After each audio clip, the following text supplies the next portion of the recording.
تقدر تقولي آخر مرة مزاجك كان رايق إمتى؟ زمان كان المزاج في فعل الخير وحب الغير. تعالوا نرجع للأصل ونحاول نواكب العصر.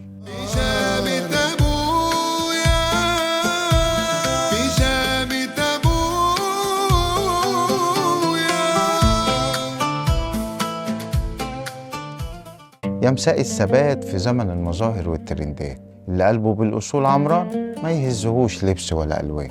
زمان كان الناس ليهم مزاج عجيب، ما كانش مزاجهم في القهوة ولا في الدخان، كان مزاجهم في الخير. أبويا كان يقول لي المزاج الحقيقي إنك تنام وإنت جابر خاطر حد أو قاضي حاجة لحد مكسور. بص يا حبيب الحب، كان الكيف زمان عند أبويا إنه يشوف اللي حواليه مبسوطين، أو يشارك في تجهيز عروسة يتيمة، أو حتى يرمي لقمة القطة في الشارع. كان يقول لي صناعة المعروف دي سلطنة ما يعرفهاش غير اللي داق حلاوتها.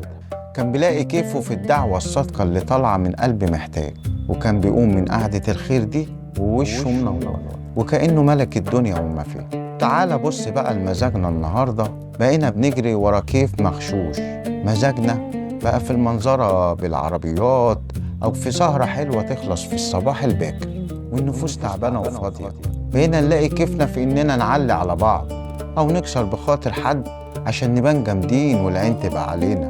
صح للكلام يا حبيب الحب، السوشيال ميديا خلت المزاج عبارة عن لايكات وكومنتات وشير وقلوب بلاستيك.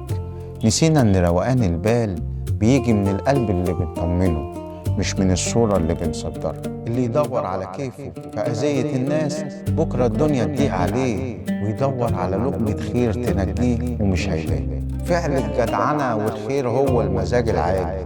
اصنع لغيرك الفرح يرخص لك الغالي. مد ايدك وامسح دموع مكسور، مزاجك يروق بالرضا وتعيش حياتك مسطور. فضلا وليس أمرا دعوة حلوة من قلبكم لأبويا والأموات المسلمين بالرحمة والمغفرة، والكل اللي خلوا كيفهم في ستر الناس ومزاجهم في جبر الخواطر والأساس.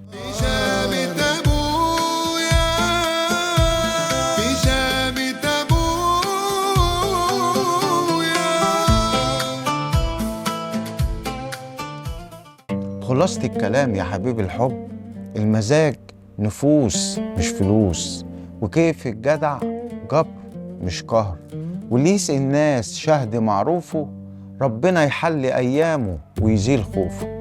أصول الحكاية خلصت، بس روحها دايما معانا في بيجامة أبوه. قولولي في التعليقات ناقصكم إيه في مزاج الخير، يمكن نقدر نساعد بعض ونوصل لكل محتاج.